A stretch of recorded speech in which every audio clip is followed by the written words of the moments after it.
ছেলেবেলায় আমি যখন বটম ভিলে বাস করতাম তখন মর্গ্যানের বাগান বাড়িটা ভুতুড়ে বলেই জানতাম। কিন্তু গত বছর শরৎকালে সেই বাড়িটা যখন আমি কিনলাম তখন ভূতের ভয় কোনো রকম বাধা সৃষ্টি করতে পারেনি। আসলে নিউ ইয়র্ক শহরের গরম, গোলমাল আর আর্দ্র আবহাওয়া আমার ভালো লাগতো না এবং সহ্য হতো না। তার উপর একটা থিয়েটারে নাট্য পরিচালক হিসেবে আমাকে সপ্তাহে 9টা নাটকের অনুষ্ঠান পরিচালনা করতে হতো। মর্গানের ভূসম্পত্তির এজেন্টকে সঙ্গে করে আমি একদিন গাড়িতে করে দেখতে গেলাম বাড়িটাকে। মাঠের মধ্যে দিয়ে চলে যাওয়া রাস্তা ধরে গাড়ি আমাদের এগিয়ে চলল। মাঝখানে একটা ছোট নদীর কাঠের পুল পার হলাম। অবশেষে এক জায়গায় গিয়ে গাড়িটা থেমে গেল। আমি দেখলাম গাছগুলোর আড়ালে পুরনো আমলের বড় বড় থামওয়ালা বাড়িটা একা দাঁড়িয়ে আছে। তার সামনে বৃত্তাকার যে উঠোনটা একদিন সবুজ পান্নার মতো ঘাসে ঢাকা ছিল, আজ সেখানে কত আগাছা গজিয়ে উঠেছে। বাড়িটার দুপাশে সুগন্ধি ফুলে ভরা কয়েকটা ম্যাগনোলিয়া গাছ প্রহরীর মতো দাঁড়িয়ে আছে। উঠোনের মাঝখানে নিগ্র ভৃত্যের এক পাথরের প্রতিমূর্তি অতিথিদের ঘোড়ার লাগাম ধরার জন্য 2 হাত বাড়িয়ে দাঁড়িয়ে আছে। আমি এজেন্টকে বললাম, আমি কিনবো বাড়িটাকে। এজেন্ট বলল, বাড়িটার ভিতরে গিয়ে একবার দেখবেন না? আমি বললাম, কোনো দরকার নেই, দালাল বলেছে বাড়িটার অবস্থা ভালোই আছে। এজেন্ট টুপি খুলে মাথা চুলকে বলল, বাড়িটাকে ঠিক করতে কিছু টাকা খরচ হবে। বাড়িটার দিকে আবার তাকালাম আমি। শেষ অপরাহ্নের রঙিন সূর্যের নরম আলো আলোকিত করে তুলছিল বাড়ির প্রান্তভাগগুলোকে। গৃহযুদ্ধের আগে বাড়িটাকে কেমন দেখতে লাগতো তা আমি কল্পনায় ভাবতে লাগলাম। আবার এটা মেরামত করার পর কেমন দেখতে লাগবে তাও ভাবতে লাগলাম। আমি আবার বললাম, বাড়িটা আমি কিনবো। এজেন্ট বলল, তাহলে আগামী সপ্তাহের মধ্যেই কাগজপত্র সব ঠিক করে ফেলবো। 10 দিন পর বাড়িটা আমার দখলে চলে এলো। বাড়িটা ভালোভাবে সারাবার জন্য আমি 10 জন লোক নিযুক্ত করলাম। 3 জন মেয়ে বাড়ির ভেতরটা পরিষ্কার করতে লাগলো। দেখতে দেখতে সপ্তাহ 2-এর মধ্যে বাড়িটা পরিষ্কার হয়ে গেল। বাড়িটার উপর থেকে 50 বছরের পুঞ্জীভূত সব ধুলো ময়লা উঠে গেল। পরিত্যক্ত বাড়িটা থেকে দীর্ঘকাল পর আবার ধোয়ার কুণ্ডলি উঠতে লাগলো। পিয়ের স্যাভোর নামে আমার এক ফরাসি সহকারী নিউ ইয়র্ক থেকে এসে আমার কেনা বাড়ির ভেতরকার সাজসজ্জা তদারক করতে লাগলো। পুরনো আমলের বাড়িটার ভিতরে এক হল ঘরে গিয়ে ঘোরানো সিঁড়ি আর 100 বছর আগেকার টালি গাঁথা মেঝেটা দেখে সে প্রথমে চমকে ওঠে। বাড়িটার মধ্যে 55 ফুট লম্বা ও 35 ফুট চওড়া 10খানা শোবার ঘর আছে, আর আছে এক বিরাট পড়ার ঘর। প্রায় কয়েক সপ্তাহ ধরে ঘরগুলো সাজাবার জন্য আসবাবপত্র ও সাজ সরঞ্জাম কেনার জন্য শহরে যাওয়া আসা করতে লাগলো পিয়ের। একদিন বাড়ির উঠোনে আমি একা ঘোরাঘুরি করতে করতে দেখলাম উঠোনের শেষ প্রান্তে একটি পুকুরে 2টি জেলে মাছ ধরছে। তারাই আমার বাড়িতে প্রথম অতিথি। আমি তাদের সঙ্গে আলাপ করার জন্যে এগিয়ে যেতেই তারা ছিপ দাঁড়া ফেলে দিয়ে পালিয়ে গেল। অথচ আমি বলতে চেয়েছিলাম তারা ইচ্ছে মতো যখন তখন এসে এ পুকুরে মাছ ধরতে পারে। এরপর টড জনসন নামে একজন সাংবাদিক এলো আমার সঙ্গে দেখা করতে। সে বটসভিল বেকন কাগজে কাজ করত। আমার মর্গ্যান ম্যানসন কেনার ব্যাপারটাকে অবলম্বন করে ইনিয়ে বিনিয়ে একটা কাহিনী রচনা করতে চায়। টড ছিল আমার ছেলেবেলাকার পরিচিত। সে কয়েক পাত্র মদ খাওয়ার পর এ কথা সে কথা বলার পর অবশেষে হঠাৎ মর্গ্যানের বাড়িটার কথা তুলল। চশমার ফাঁক দিয়ে আমার পানে বিশেষ আগ্রহ সহকারে তাকিয়ে টড প্রশ্ন করল, মেয়েটিকে এখনো দেখোনি? হয়তো দেখেছো কি? আমি আশ্চর্য হয়ে প্রশ্ন করলাম, কোন মেয়ের কথা বলছো? টড বলল, কেন, স্যালি মর্গ্যান, তার নাম শোনোনি? সেই তো এখানে ভূত হয়ে বসে আছে। কোথায়, আমার তো মনে পড়ছে না। টড জোর দিয়ে বলল, হ্যাঁ হ্যাঁ, নিশ্চয়ই মনে আছে তোমার। যখন গৃহযুদ্ধ শুরু হয় তখন জনি মর্গ্যানের সাথে তার বিয়ে হয়। মেয়েটি জনিকে ভালোবাসতো বটে, কিন্তু সেই সঙ্গে সে তার নিজে কয়েকজন জ্ঞাতি ভাই এবং জনির কয়েকজন বন্ধুকেও ভালোবাসতো। স্যালি আবার কয়েকজন নিগ্রোর সাথেও মেলামেশা করত। লোকে বলে তার স্বামী তার এইসব অবাধ ভালোবাসাবাসির কথা জানতো না। পরে জনি যখন যুদ্ধে যায় আর সরকারি সেনাবাহিনী এই অঞ্চলে এসে শিবির স্থাপন করে, তখন স্যালি আবার আমেরিকান সৈন্যদের সঙ্গে মেলামেশা করতে থাকে।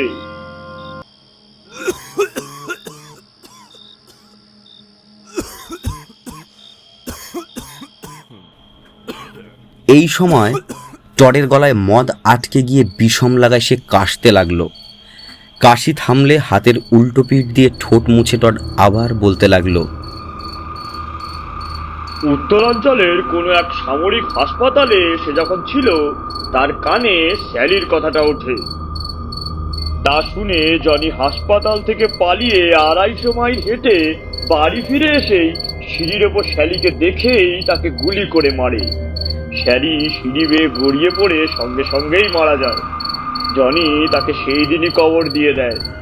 মৃত্যুকালে তার স্বামীকে অভিশাপ দেয় স্যালি, বলে, জীবনে তুমি আর কোনো মেয়েকে নিয়ে সুখে ঘর করতে পারবে না।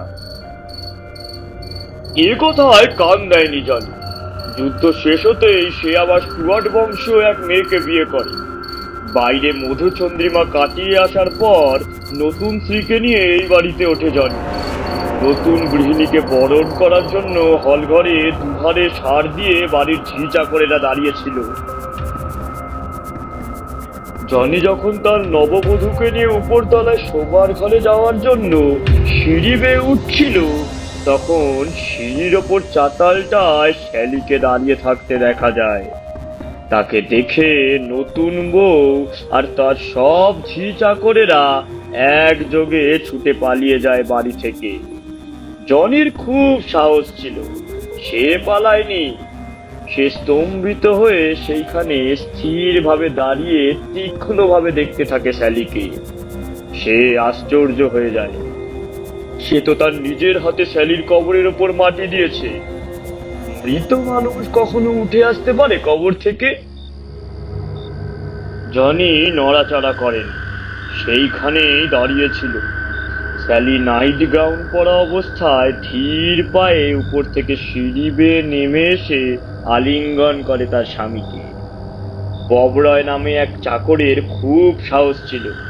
সে প্রথমে পালিয়ে গেলেও পরে কি হচ্ছে দেখার জন্য আবার ফিরে আসে। সে একটু দূরে থেকে দেখে তার মালিক জনি ভূতটাকে তাড়াবার জন্য অনেক চেষ্টা করেও পারেনি। স্যালি তার স্বামীকে ছেড়ে কিছুতেই যাবে না। অবশেষে স্যালিকে নিয়ে উপরতলার শোবার ঘরে গিয়ে ঢোকে জনি। পরদিন সকাল হওয়ার আগেই শোবার ঘর থেকে বেরিয়ে আসে জনি। সে সম্পূর্ণরূপে পাগল হয়ে যায়। কিছুক্ষণ পরেই সে আস্তাবলে গিয়ে নিজেকে গুলি করে হত্যা করে। বাড়ির চাকরেরা স্পষ্ট শুনতে পায়। গুলির শব্দ হওয়ার সঙ্গে সঙ্গে স্যালি খুব জোরে হেসে ওঠে। স্যালিকে তখন চোখে না দেখা গেলেও তার হাসির শব্দে গোটা বাড়িটা ফেটে পড়তে থাকে।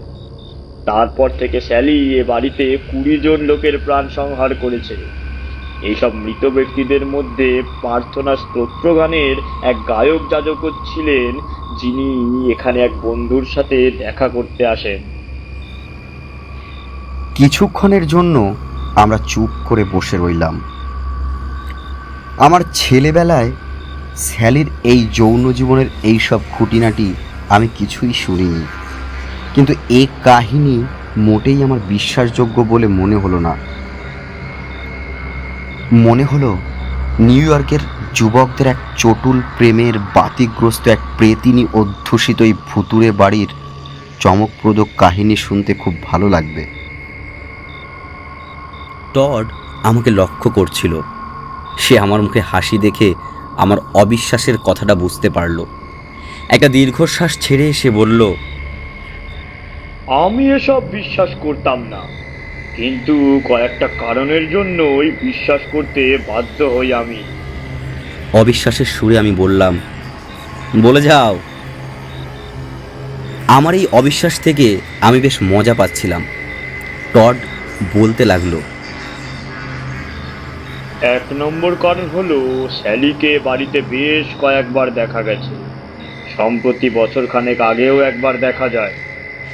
2 নম্বর কারণ হলো 20 বছরের মধ্যে তোমাকে নিয়ে 5 জন লোক এই বাড়িটা কিনেছে, তুমি হচ্ছ পঞ্চম ক্রেতা। তুমি ছাড়া আগেকার মালিকদের 3 জনই স্বীকার করেন এই বাড়িটা ভুতুড়ে, আর একজন কোনো কথা বলেনি, সে শুধু আত্মহত্যা করে।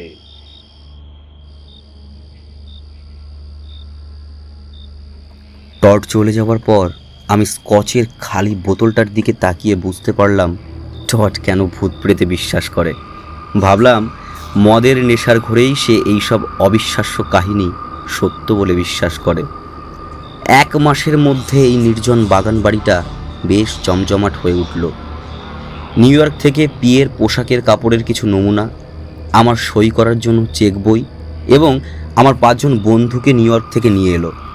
আমার এই বাড়ি কেনার কথা তারা সবাই শুনেছিল।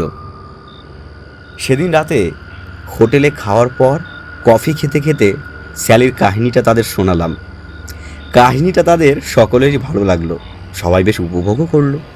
ভাবলাম এ কাহিনী নিউ ইয়র্কে পরের সপ্তাহেই ছড়িয়ে পড়বে। আর সত্যি কয়েকদিন পরে আর্ল উইলসন ও উইনচেলের কাগজে এ কাহিনী সংক্ষেপে প্রকাশিত হলো। আমি তখনও এই বাড়িতে বাস করতে শুরু করিনি।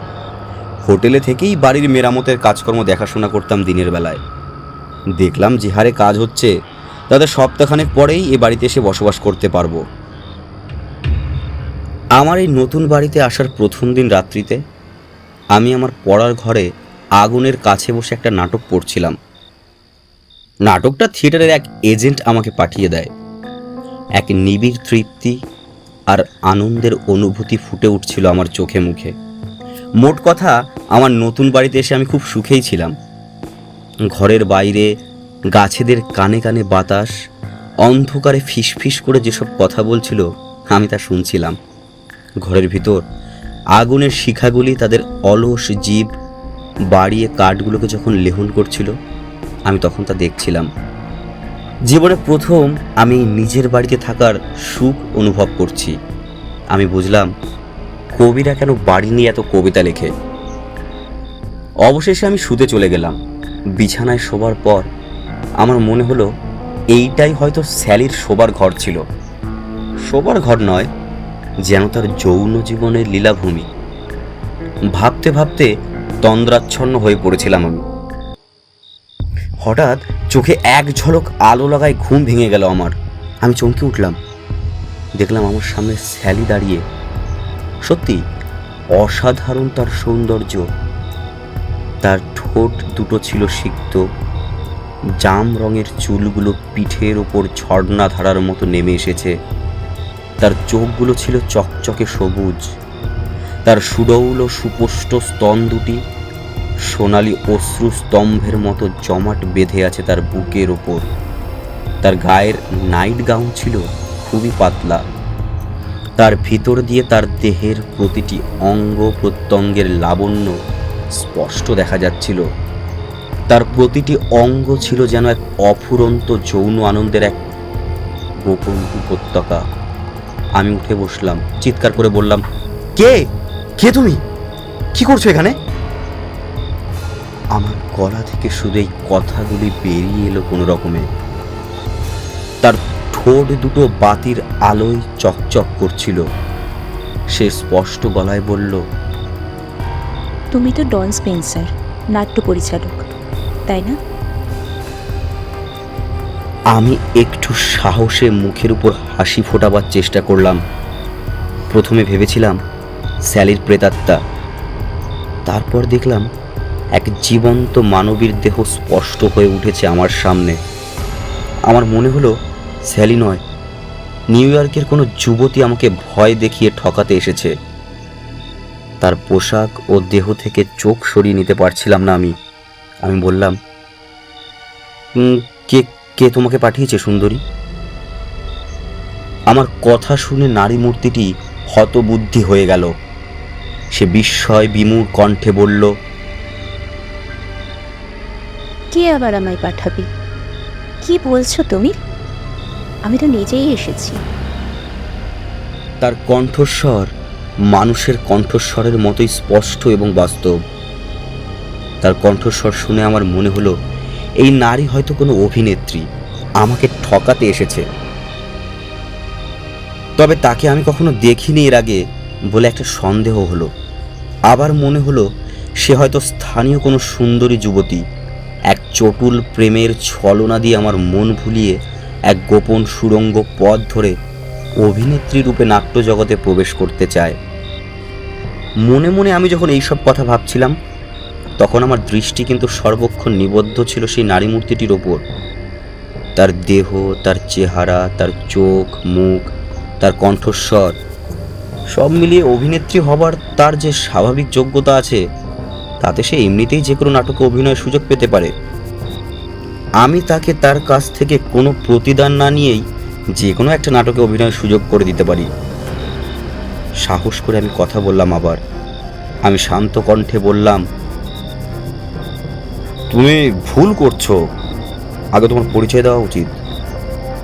আমার নাম ডন স্পেন্সার এবং আমি একজন নাট্য পরিচালক, এ কথা ঠিক, কিন্তু আমি তোমাকে মোটেই চিনি না। আমার আপাদ মস্তক ভালো করে একবার চোখ বুলিয়ে দেখে নি নারী মূর্তি বলল, আমার নাম মিস লেল্যান্ড। আমি দেখলাম তার মুখের উপর হাসি ফুটে উঠল। সে আমার দিকে এগিয়ে আসতে লাগলো এবং হঠাৎ বাতির আলোটা নিভিয়ে দিল। সব কিছুই কেমন অন্ধকার হয়ে গেল। আমার বিছানাটা একটু দুলে উঠল যেন। তারপর সে আমার বিছানার উপর উঠে আমার পাশে এসে শুলো। তার নরম দেহের উত্তপ্ত স্পর্শ আমি অনুভব করলাম। এ দেহ রক্ত মাংসের কোনো মানবীর ছাড়া আর কারো হতেই পারে না। এ দেহ কখনোই কোনো ভূত প্রেতের হতে পারে না। ভূতের কথাটা মন থেকে আবার মুছে যেতে আমার মনে অন্য একটা ভয় এসে গেল।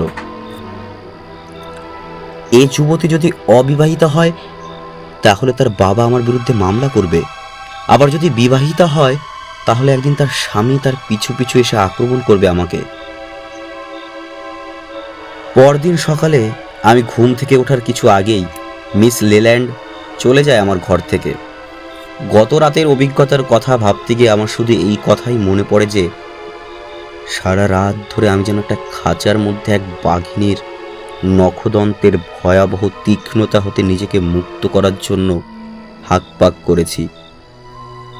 সে তীক্ষ্ণতা ভয়াবহ হলেও ভালো লেগেছে আমার। সে এক আশ্চর্য অনুভূতি। পরদিন রাতে সে না আসায় হতাশ হলাম আমি। যে অনুভূতি সে আমায় দিয়ে গেছে, সে আস্বাদ আবার প্রাণ ভরে পেতে চাইলাম আমি। তার কথা ভেবে সারা রাত ঘুম হলো না আমার। পরপর কয়েকটি রাত সে এলো না। তার কথা ভেবে কোনো রাতে ঘুম আসতো না আমার। এইভাবে পরপর কয়েকটি বিনিদ্র প্রায় রাত্রি যাপনের পর আমি তার সম্বন্ধে খোঁজ খবর নিতে শুরু করলাম। মাঠে যেসব লোক কাজ করছিল তাদের একদিন জিজ্ঞাসা করতে তারা হতবুদ্ধি হয়ে মাথা চুলকাতে লাগলো। তারা বটসভিল অঞ্চলের মধ্যে ওই নামে কোনো মেয়ের অস্তিত্ব আছে বলে জানে না। এ নাম তারা কখনো শোনেনি। আমার বাড়ির চাকর বাকরেরাও এ বিষয়ে কিছুই বলতে পারল না। যাই হোক, মূর্তিমতি এক সুখ স্বপ্নের মতো পরপর 4 দিনের পর পঞ্চম দিন রাত্রিতে দরজা খুলে ধীর পায়ে হাসি মুখে আমার শোবার ঘরে এসে দাঁড়ালো। তখন আমি বিছানায় শুয়ে বই পড়ছিলাম। ঘরে ঢুকেই সে বলল, তুমি আমার খোঁজ করছিলে। তার কথা শুনে মনে হলো গরম দুধের পাত্র পাওয়া বিড়ালের মতো সে খুশি এবং তৃপ্ত। আমি ঘাড় নাড়লাম। সে তখন তার কোমরের উপর হাত দিয়ে একদিকে ঘাড়টা বাঁকিয়ে বলল, তুমি কেন আমার খোঁজ করছিলে বলো তো? আমি কেন তার খোঁজ করছিলাম তা বললাম। সে হাসতে লাগলো। তারপর হঠাৎ সে গাউনটা খুলে আলো নিভিয়ে দিয়ে বিছানায় উঠে এসে আমার পাশে শুলো। আমার এই প্রিয় অতিথি পরপর কয়েক রাত এলো। সে যতক্ষণ আমার কাছে ছিল ততক্ষণ প্রতিটি মুহূর্ত আমার বেশ ভালো লাগতো। এইভাবে 12টি রাত কেটে যাওয়ার পরও আমি মেয়েটি সম্বন্ধে কিছুই জানতে পারলাম না। সে প্রথম যখন এসেছিল তখন যেমন তার সম্বন্ধে কিছুই জানতাম না, এখনও তেমনই কিছুই জানি না। আমি যতবার তাকে তার পরিচয় জিজ্ঞাসা করতাম ততবারই সে শুধু বলতো, আমার পরিচয় জানার কোনো দরকারই নেই প্রিয়তম। এরপর হঠাৎ কিছু না বলে মেয়েটি আসা বন্ধ করে দিল। আবার আমি তার সম্বন্ধে খোঁজ খবর নিতে শুরু করলাম, কিন্তু এবারও আগের মতোই কিছুই জানতে পারলাম না। প্রায় আমি যেসব কারণে তাকে কাছে পেতে চাইতাম সেসব কারণ হলো সম্পূর্ণ দেহগত। সে কোনো রাতে না এলে আমার ঘুম হতো না, দুর্বিষহ হয়ে উঠত আমার নিঃসঙ্গতা। পিয়ের যখন একদিন শহর থেকে 3 জন সহকারীকে সঙ্গে করে আমার বাড়ি সাজাবার জন্য অনেক আসবাবপত্র, সাজ সরঞ্জামার ছবি নিয়ে এলো, তখন আমার এই নিঃসঙ্গতাটা অনেকটা ভঙ্গ হলো। বাড়ির ভিতরে চারদিক ঘুরে ঘুরে তার সহকারীদের নির্দেশ দিতে লাগলো পিয়ের। 1 সপ্তাহের মধ্যেই গোটা বাড়িটা যেন অন্য রূপ ধারণ করলো। অবশেষে বৃহস্পতিবার পিয়ের তার লোকদের বিদায় দিল সব কাজ সারা হতেই। সেই বৃহস্পতিবার দিনই রাত্রিতে আবার এলো লেল্যান্ড। সে হাঁপাচ্ছিল, তার চোখে ছিল নতুন আলো, বুকের মধ্যে জমানো ছিল 1 সপ্তাহর পুঞ্জীভূত প্রেমাবেগ। সে আমাকে জিজ্ঞাসা করলো, নিচে যে লোকটা থাকে ও কি? কোন লোক? ও পিয়ের, ও আমার সহকারী। ওর কথা ছেড়ে দাও, তুমি তো আমাকে পেয়েছো। সে বলল, আমি অবশ্য তোমাকে পেয়েছি। এরপর সে তার চোখের দৃষ্টিটাকে সংকুচিত করে আবার বলল, কিন্তু লোকটা ধার দিতে চায় না। তার এই অনমনীয় ভাবটা আমার ভালো লাগে। তুমি তুমি বড় বেশি আগ্রহী এবং উপর পড়া। আমি বিস্ময় ফেটে পড়ে বললাম, আচ্ছা আমি উপর পড়া? হা ভগবান, হে নারী, কি বলছো? আমার পিঠে নখের দাগগুলো কি আমার হাতে সৃষ্টি? মিস লেল্যান্ড চিন্তান্বিতভাবে কি যেন ভাবতে লাগলো। কিছুক্ষণ পর সে আমার পিঠের দাগটার উপর হাত বুলিয়ে তার উপর চুম্বন করলো, তারপর সেখানটা কামড়ে দিল। সে রাতে তার চলে যাওয়ার সময় আমি তাকে আমার সঙ্গে কিছুদিনের জন্য বোস্টন যেতে বললাম। সেখানে আমার দ্বারা পরিচালিত এক নতুন নাটকের উদ্বোধন হবে। কিন্তু সে লাল চুলওয়ালা মাথাটা নেড়ে গম্ভীরভাবে বলল, না, আমি যেতে পারি না। আমি বললাম, কেন পারো না? সে বলল, এটা অসম্ভব, আমার যাওয়া হবে না। এরপর সে কাতর কণ্ঠে বলল, দয়া করে যেও না। তুমি কাছে না থাকলে একজন লোক ছাড়া আমার চলে না। তুমি চলে গেলে আমি কি করবো তা বুঝতে পারছি না। বিছানার উপর খাড়া হয়ে বসল সে। তীক্ষ্ণ গভীর দৃষ্টিতে তাকিয়ে রইল আমার মুখপানে। তারপর একসময় বলল, বলো তুমি আমায় ভালোবাসো। বলো চিরদিন ভালোবাসবে আমায়। বলো ডান, তোমার অন্তর না চাইলেও মুখে অন্তত একবার বলো। তার চোখে জল এসেছিল। জানালা দিয়ে চাঁদের আলো এসে তার জল ভরা সেই চোখের উপর পড়ল। তাকে অসম্ভব রকমের সুন্দর দেখাচ্ছিল। তার মতো সুন্দরী মেয়ে এর আগে দেখিনি কখনো আমি তার চোখের উপর চুম্বন করে তার চোখের সব জল মুছে দিয়ে বললাম, আমি তোমাকে ভালোবাসি প্রিয়তমা, চিরদিন তোমাকে ভালোবেসে যাব। কয়েক মুহূর্ত পরে এক তৃপ্তির দীর্ঘশ্বাস ছেড়ে আমার বিছানা থেকে নেমে পড়ল সে। বলল, আমি চলে যাচ্ছি। বোস্টনে সাবধানে থাকবে, তাড়াতাড়ি ফিরে আসবে। মনে রাখবে, এর আগে আমি কখনো কাউকে ভালোবাসিনি। ঘর থেকে বেরিয়ে যাওয়ার সময় দরজাটা বন্ধ করে দিয়ে গেল সে। আমি নিজের মনেই বললাম, আমি তোমাকে ভালোবাসি মিস লেল্যান্ড। পরদিন সকালে আমি নিচে নেমে গিয়ে দেখলাম পিয়ের খুব রেগে গেছে। খাবার সময় তাকে সুপ্রভাত জানাতেই সে রাগান্বিতভাবে বলল, দেখো ড্যান, ঠাট্টা একটা সীমা আছে কিন্তু। তুমি বড্ড বাড়াবাড়ি করছো এবার। কে মেয়েটা? আমি বিস্ময়ে অভিভূত হয়ে বললাম, কোন মেয়েটির কথা বলছো? খুব হয়েছে, অত ভালো মানুষ করতে হবে না। যে মেয়েটাকে তুমি ভোরে আমার বিছানায় পাঠিয়েছিলে। দেখলাম পিয়ের সত্যিই প্রচণ্ড রেগে গেছে। আমি ভাবতে লাগলাম, বুঝতে পারলাম না কোন মেয়ের কথা সে বলছে। মিস লেল্যান্ড নিশ্চয়ই আমার বিছানায় প্রায় সারা রাত কাটাবার পর শেষ রাতে পিয়েরের কাছে শুতে যায়নি। এটা অসম্ভব।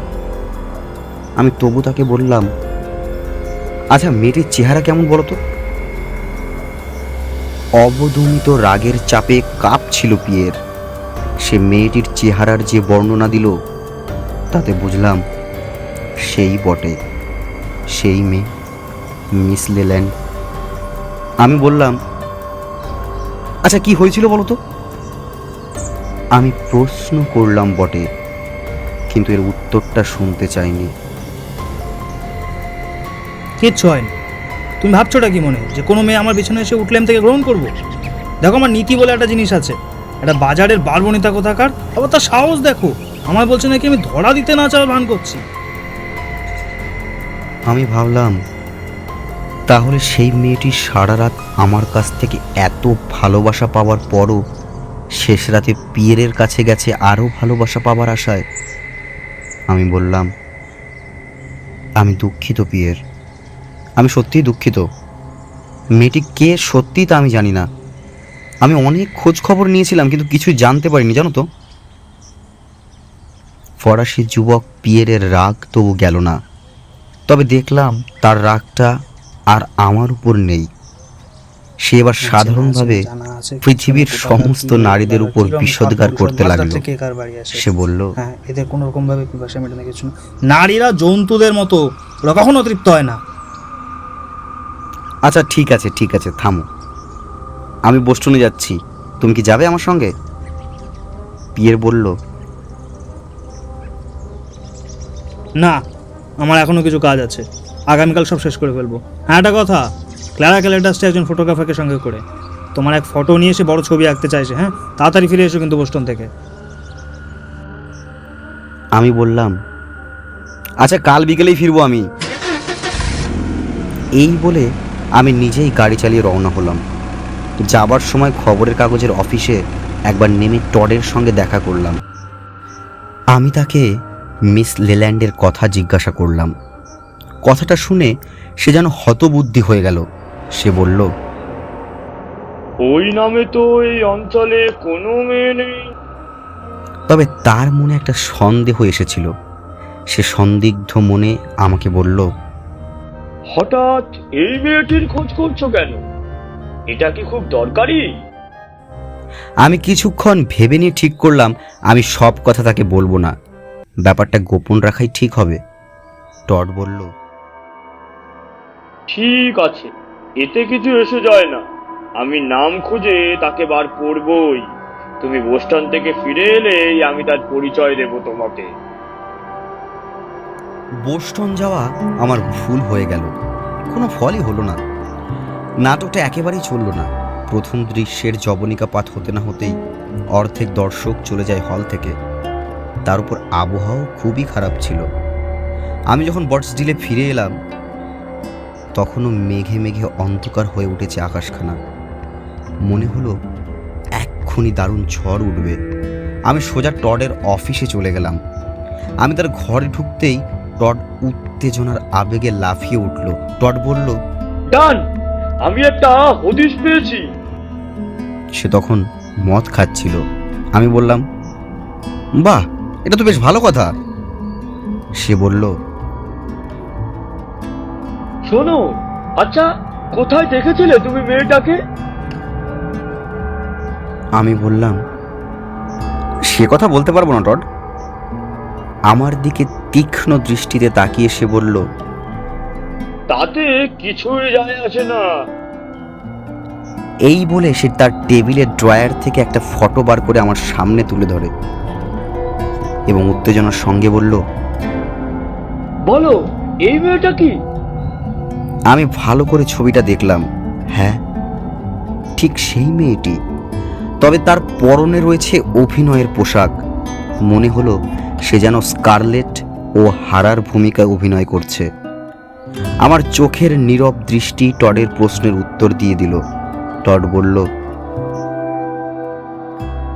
আমি জানতাম ওই বাড়িতে সে আছে। তার মাথার চুল লাল, চেহারাটা এই রকম। আমি হতাশ হয়ে চেয়ারে বসে পড়লাম। এই ঘটনার পরিণতি কোথায় গিয়ে দাঁড়াবে তা ভেবে ভয়ে শিউরে উঠলাম আমি বললাম, ঠিক আছে টড, আচ্ছা কি জানো বলো তো তুমি? টড বলল,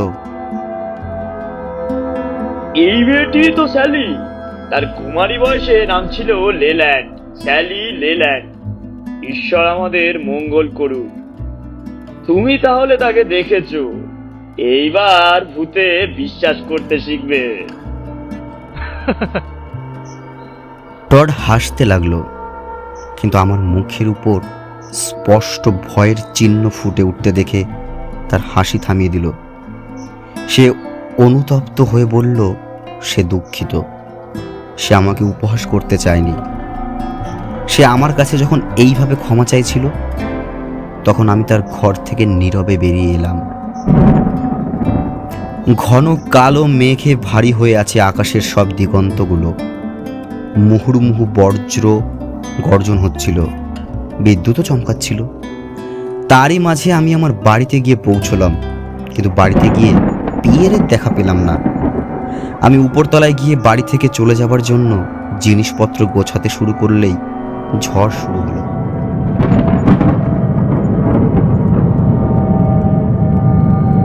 জানালার সার্সির উপর আছাড় খেয়ে পড়ে বাতাস যেন আর্তনাদ করছিল। বৃষ্টির ধারাগুলো যেন বন্য জন্তুর মতো আঁচড় কাটছিল ছাদের উপর। মাঝে মাঝে বিদ্যুতের চকিত আলো ঝলকে উঠে পরক্ষণেই নিভিয়ে যাচ্ছিল। বাইরে বজ্রপাত হলো যেন কোথাও। আমার মনে হলো অগ্নিবর্ষী এক ঘোরতর যুদ্ধক্ষেত্রের মধ্যে এসে পড়েছি আমি যেন সহসা। সত্যি কিং কর্তব্য বিমূঢ় হয়ে পড়েছিলাম আমি। তবে একটা জিনিস আমি বেশ বুঝতে পেরেছিলাম, এ বাড়ি ছেড়ে চলে যেতে হবে আমায় আপাতত। পরে ভাবনা চিন্তা করে যা কিছু হোক একটা ঠিক করা যাবে। আমার পড়ার ঘরে আগুন জ্বেলে রেখে গিয়েছিল বাড়ির চাকরেরা। সারা দিন ধরে কাজ করে সন্ধ্যের আগে চলে যায় তারা। আগুনের ধারে বসে আমি কি করা যায় তা নিয়ে ভাবতে লাগলাম। টডের কথা শোনার পর থেকে আমার চেতনা অসাড় হয়ে আসছিল ক্রমশ যেন। আমার সমস্ত বাড়িটাকে এক অবাস্তব অতি প্রাকৃত বস্তু বলে মনে হচ্ছিল। সমস্ত বাস্তবতা বোধটাই আমি হারিয়ে ফেলেছিলাম একে একে। এমন সময় সহসা পিয়েরের আর্তনাদ শুনে আমি চমকে উঠলাম। আমি ছুটে গিয়ে সিঁড়ি বেয়ে নামতে লাগলাম। দেখলাম পিয়ের সিঁড়ির নিচে প্রথম ধাপে কুঁজো হয়ে কোনো রকমে দাঁড়িয়েছিল। আমি যেতেই সে ক্ষীণ কণ্ঠে বলে উঠল, ভালোই। আর কোনো কথা বলতে পারল না সে। তার মুখখানা বিবর্ণ, তার চোখ দুটো ঘুরছিল, সমস্ত শরীর অবসন্ন দেখাচ্ছিল। আমার দিকে এগিয়ে আসার জন্য সিঁড়ির উপর একটা ধাপ উঠতেই সে গড়িয়ে পড়ে গেল। আমি ব্যস্ত হয়ে বলে উঠলাম, পিয়ের, পিয়ের, হা ভগবান, কি হয়েছে তোমার পিয়ের? সে ক্ষীণ কণ্ঠে কোনো রকমে বলল, আবার কি সেই মেয়ে? উচ্চ শক্তি সম্পন্ন কোনো বৈদ্যুতিক তারের দ্বারা স্পৃষ্ট কোনো দেহের মতো তার সর্বাঙ্গ ভীষণভাবে কেঁপে কেঁপে উঠছিল। আমার পায়জামার আঁচল ধরে সকরুণ কণ্ঠে বলল, ওকে ওকে ওকে সরিয়ে দাও আমার কাছ থেকে, ড্যান। ওকে আর আমার কাছে আসতে দিও না। এই কথা বলেই সে ফুপিয়ে কাঁদতে লাগলো। আমি তাকে ধরে জোর নাড়া দিতে লাগলাম তার দেহটাকে। আমি বারবার বলতে লাগলাম, পিয়ের কি হয়েছে? পিয়ের, পিয়ের কি হয়েছে তোমার? কি হয়েছে তোমার পিয়ের? পিয়ের বলল, গত রাতে সে আমার বিছানায় আবার এসেছিল, সারা রাত ধরে জ্বালাতন করেছে আমায়। তুমি তো জানো আমার গায়ে তেমন জোর নেই। ও আমায় বাঁচতে দেবে না, আর ড্যান ও মেরে ফেলবে আমাকে। আমাকে এবার থেকে সরিয়ে নিয়ে চলো। আমি তাকে ধরে দাঁড় করিয়ে দিলাম।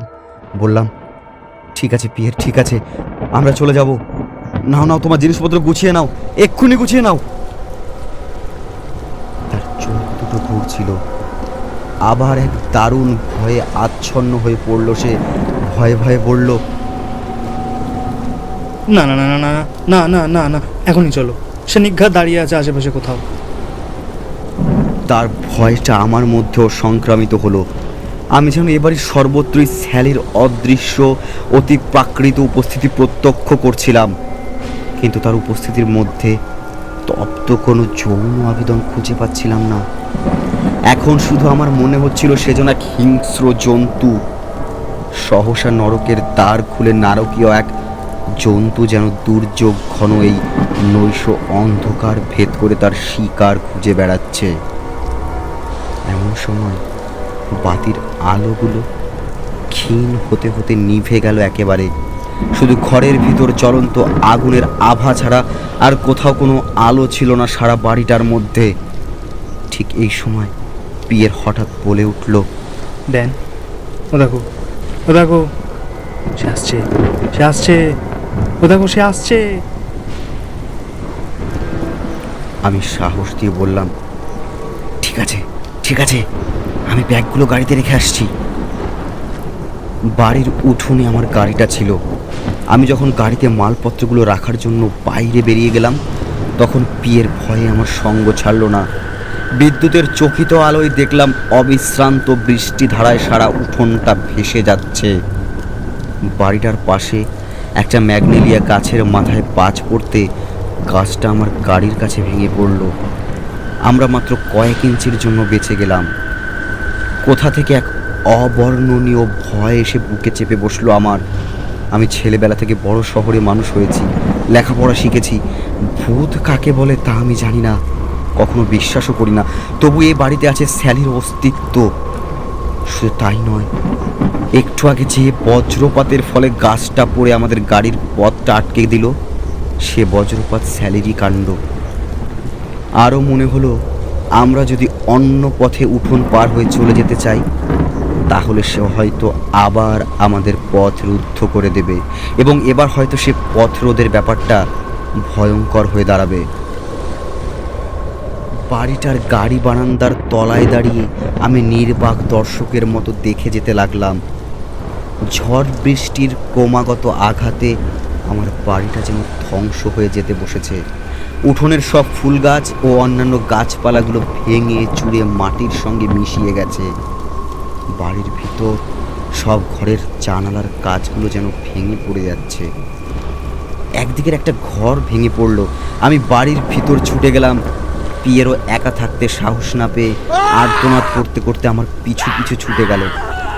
আমরা বাড়ির ভিতর ঢুকতেই সদর দরজাটা সশব্দে বন্ধ হয়ে গেল।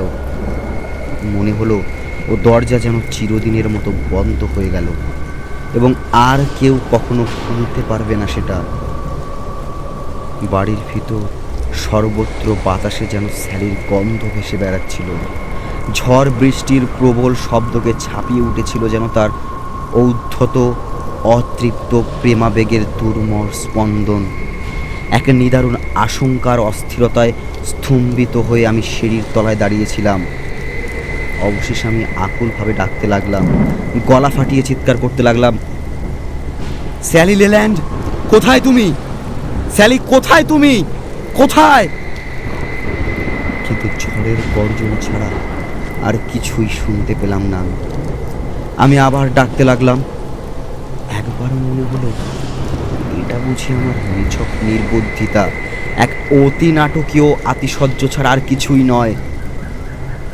কিন্তু আবার মনে হলো না, এটা আমার নির্বুদ্ধিতা নয়, আমার কম্পিত হিমশীতল মস্তিষ্ক এটা বেশ বুঝতে পেরেছিল যে স্যালি আমার কথা, আমার ডাক বেশ শুনতে পাচ্ছে। আমি পেছন ফিরে তাকাতেই দরজার কাছে স্যারের চাপা হাসির শব্দ শুনতে পেলাম। পিছন ফিরে এগিয়ে দরজাটা খোলার চেষ্টা করলাম আমি মরিয়া হয়ে, কিন্তু দরজাটা খুললো না কোনো মতে, অথচ তাতে খিল দেওয়া ছিল না। আসলে বৃষ্টির জলের ঝাপটায় দরজার কাঠগুলো ফুলে ওঠায় দরজাটা বন্ধ হবার সঙ্গে সঙ্গে সেটা আপনা থেকে এঁটে যায়। কিন্তু আমার কেবলই মনে হচ্ছিল স্যালি যেন এ বাড়ি থেকে বেরিয়ে যাবার সমস্ত পথ রুদ্ধ করে দিয়েছে। আমি আবার সেই সিঁড়ির তলায় ফিরে গেলাম, চিৎকার করে বললাম, স্যালি, স্যালি, দয়া করে আমাদের যেতে দাও, প্লিজ আমাদের যেতে দাও। আবার সেই হাসির শব্দ। এবার সেই হাসির শব্দটা আরো জোরে মনে হলো। আসন্ন বিপদের এক বিভীষিকা তার দানবিক হাত দিয়ে আমার পেটের নাড়ি ভুড়ির মধ্যে আঁচড় কাটতে লাগলো যেন। অসহায় পিয়ের সিঁড়ির কাছে ধূপ করে পড়ে গেল। তার সর্বাঙ্গ তখনও কাঁপছিল, হাত দুটো আপনা থেকে মুষ্টিবদ্ধ হয়ে যাচ্ছিল।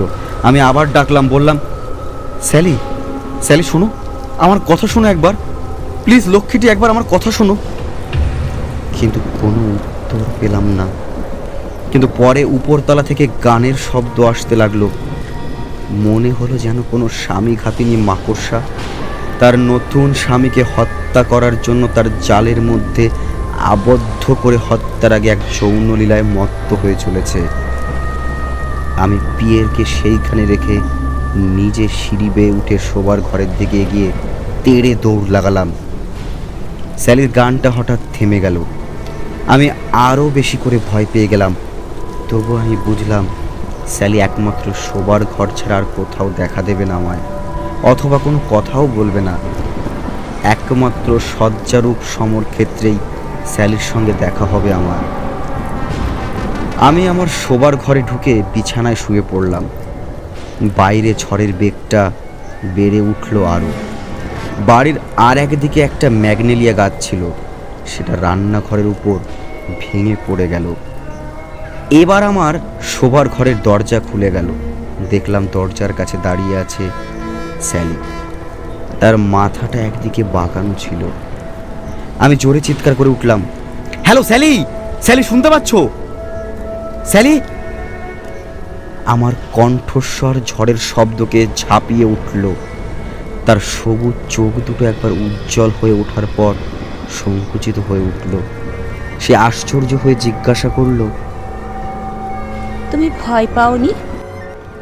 ঘাড় নেড়ে আমি বোঝালাম, আমি ভয় পাইনি। আমার লুব্ধ চোখের দৃষ্টি তার পাতলা গাউনটার উপর পড়ল। ভয় সত্ত্বেও এক জারো যৌন কামনা আবার উত্তাল হয়ে উঠল আমার মধ্যে। আমি ধীর পায়ে এগিয়ে গেলাম তার দিকে। বাইরে ঝড়ের গর্জন অপ্রশমিত প্রবলতায় ঝংকৃত হয়ে উঠেছিল সামনে। ছাদে প্রকাণ্ড শব্দে কি একটা পড়তে সমস্ত বাড়িটা যেন কেঁপে উঠল। স্যালি তার একটা হাত বাড়িয়ে আমাকে থামতে বলল। সে বলল, কেন তুমি এখানে এসেছো?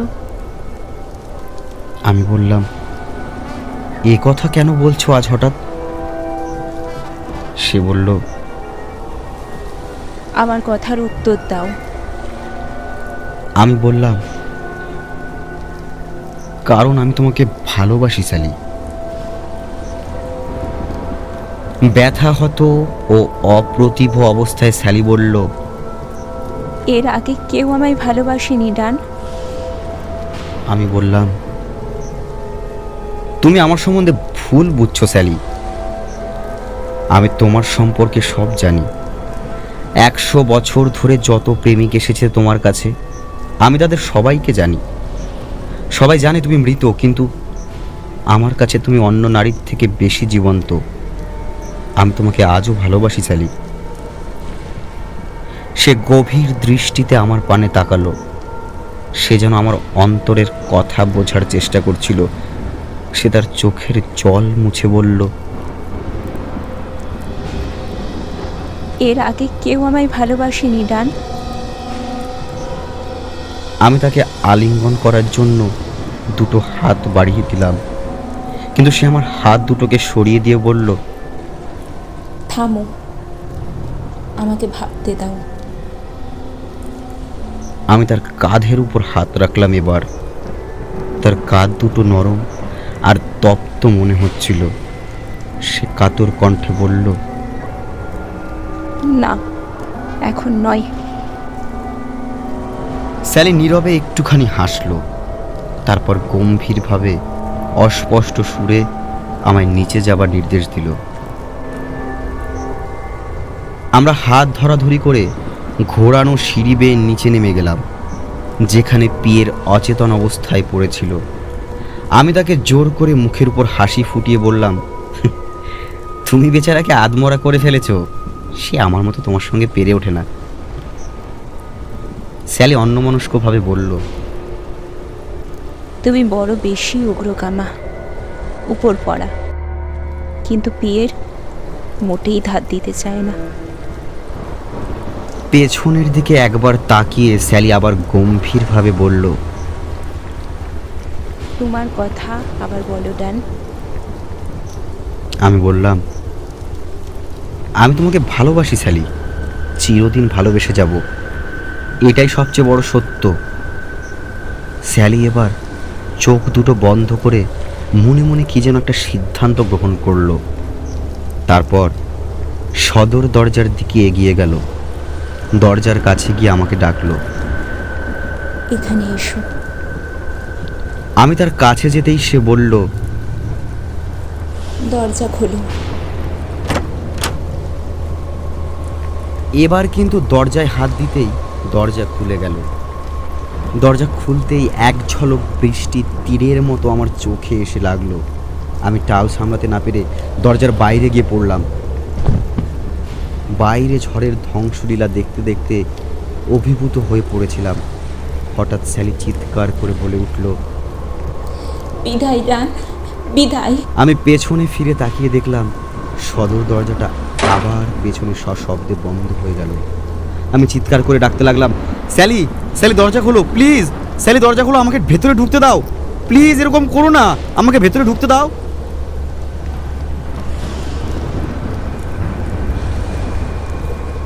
কিন্তু শুধুমাত্র ঝড়ের গর্জন ছাড়া প্রত্যুত্তরে আর কিছু আমি শুনতে পেলাম না।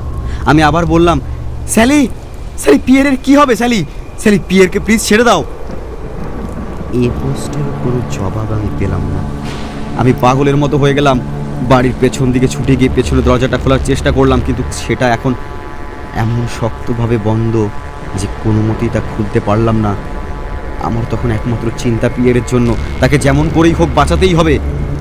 আমি তখন ভাঙা গাছপালা ডিঙিয়ে জল কাদার মধ্যে দিয়ে অন্ধকারে প্রায় 4 মাইল পথ হেঁটে অবশেষে টডের অফিসে গিয়ে পৌঁছালাম। আমি টডকে মিথ্যা কথা বললাম আমার এক বন্ধু সিঁড়ি থেকে পড়ে গিয়ে অচেতন হয়ে পড়ে আছে। আমি তাকে সেখান থেকে সরাইনি, কারণ ভাবলাম মস্তিষ্কে রক্তক্ষরণ হতে পারে। পৌর কর্তৃপক্ষের একজন লোক, একজন ডাক্তার আর টডকে নিয়ে গাড়িতে করে যখন আমি মর্গান ম্যানশনে পৌঁছালাম, তখন রাত দুপুর হয়ে গেছে।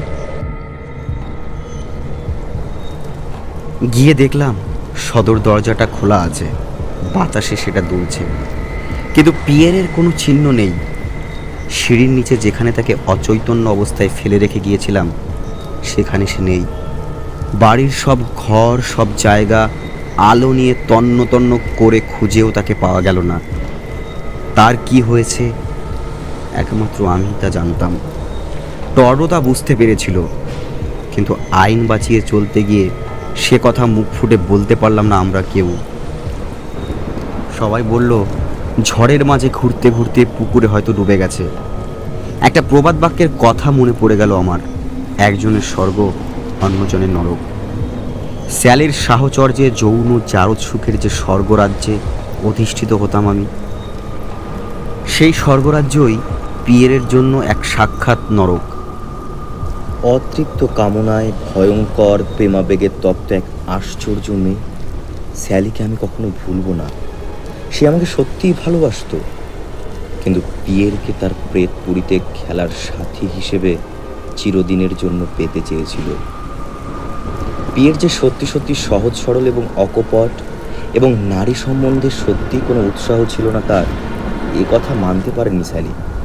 সে ভাবল পিয়েরের মনের ভিতর কামনা থাকলেও সে বাইরে অনীহার ভান করছে, সে দিতে চাইছে না।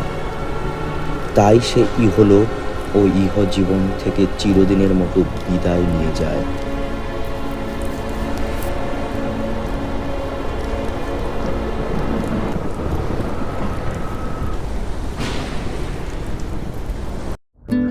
এতক্ষণ শুনছিলেন জেমস মসকর্ডওয়েলের লেখা গল্প I will love you always এর অনুবাদে তৈরি গল্প আমি তোমাকেই চিরদিন ভালোবাসবো। তিনি এড অফ জেমস নামে ছদ্মনামে গল্প লিখতেন। তিনি তার ভৌতিক গল্পগুলির জন্য সর্বাধিক পরিচিত,